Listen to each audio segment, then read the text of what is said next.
자, 여러분, 환율이 지금 떨어지고 있긴 한데 그래도 굉장히 높은 자리에 위치해 있죠. 앞에 저항대라고 볼 수가 있죠. 이런 게 의미가 없지 않아요? 환율도 심리적인 부분이 있기 때문에 야, 심리적으로 뭐 1,500원 뚫겠어. 만약에 1,500원 뚫으면 환율에 대한 불신이 더 쌓이면서 제 생각에는 시장에서 빠져나가는 돈도 있을 것 같고, 외국인 자본이 그리고 또 환율이 무서워서 더 매도로 전향이 되는 그런 현상도 일어날 것 같아요. 근데 1,500원 아직 뚫은 건 아니기 때문에 여기서 지금 방어가 되고 있다고 볼 수가 있습니다. 그래도 높은 환율을 유지하고 있죠. 이런 상황 때문에 우리나라 경제가 지금 굉장히 위험하다, 뭐 그런 이야기를 하기도 하거든요. 근데 제가 사람들이 잘 생각 못하는 환율에 대한 부분을 한번 이야기해 보도록 할게요. 중요한 이야기예요. 자, 환율이 주는 문제는 간단합니다. 수입 물가가 진짜 비싸지는 거예요. 그래서 영세업자들, 중소기업을 운영하는 분들이라든지 이런 분들이 수입을 해서 뭐 제조를 해서 다시 뭐 팔고 그럴 거 아니에요. 근데 우리나라 원화가 약세니까 비싸게 사야 되는 거예요. 더군다나 외국에서 우리나라 돈을 안 받아요. 야, 너네 환율 불안해, 나 안 받을래, 이렇게 한단 말이에요. 그래서 수입해서 국내에서 물건을 팔아야 되는 사람들은 손실이 날 수밖에 없죠. 그렇다고 갑자기 소비자 물건 가격을 확 올릴 수는 없고, 그럼 또 경쟁력이 떨어지잖아요. 다른 업체는 좀 허리 쪼이면서 어떻게든 버티려고 하는데 내가 물건가 오르면 누가 내 물건을 사겠습니까? 그러한 좀 문제가 우리나라 국내에서는 심각하게 벌어지고 있어요. 그래서 부동산 시장이 좋을 수가 없는 거예요. 환율이 약세니까 뭐 수입해오는 원자재 물건들이 비싸서 국내 업체들에게는 굉장한 치명타인 거죠. 그래서 이거는 뉴스에서 나오는 대로 환율이 문제인 건 맞아요. 그런데 우리가 이것만 볼 게 아니라 사실 지금 증시를 주도하는 건 뭐예요? 대형주잖아요. 대형주. 그렇죠? 이 대형주들은 어떤 상황입니까? 달러벌이를 하고 있어요. 그리고 이걸 바꿔서 우리나라 돈으로 들어와서 매출의 집계를 하면 어떻게 됩니까?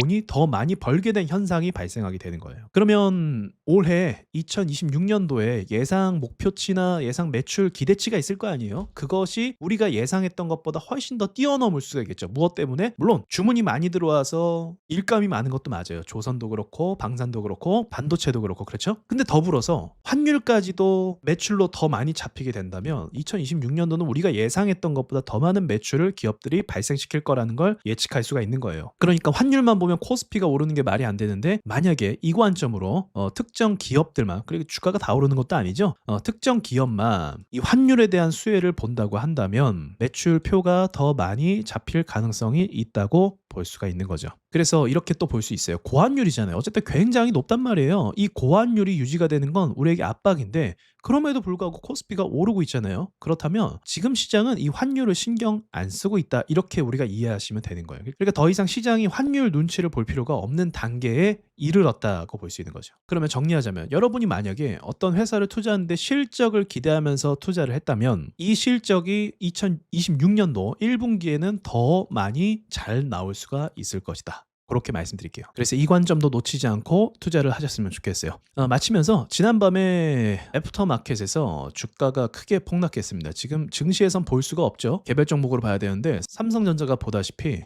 여기서부터 갑자기 쭉 내려가기 시작하더니 마이너스 6%, 대폭락이죠. 삼성전자가 마이너스 6%면 대폭락 나오고, 그 다음에 지금 다시 회복해주고 있어요. 그러니까 이게 뭐 때문에 그렇습니까? 유럽 관세 때문에 그렇다고 했죠. 트럼프랑 유럽이랑 날을 세운 대립을 하고 있어요. 그래서 금값도 또 상승하고 있고요. 제가 드리고 싶은 말씀은 뭐냐면, 유럽과 미국의 갈등 때문에 주가가 떨어지면 얼마 전 영상에서 뭐라고 했습니까? 매수의 기회라고 했죠. 이 매수의 기회였던 거예요. 그리고 또 유럽과 미국 간의 대립이 또 어떤 식으로 전개가 될지 모르거든요. 트럼프도 아주 강하게 나오고 있어요. 그래서 그럴 때 또 시장이 흔들린다면 또다시 매수 기회라고 볼 수가 있죠. 그리고 더불어서 지금 주가가 한참 오르면서 뉴스에서 뭐 5,000피 간다 하면서, 또 현대자동차 뭐 시총 100조 간다 이렇게 얘기하면서 엄청나게 들떴거든요. 그런데 그 순간에 이렇게 찬물을 탁 끼얹는, 이렇게 기가 막히지 않습니까? 타이밍. 그렇죠?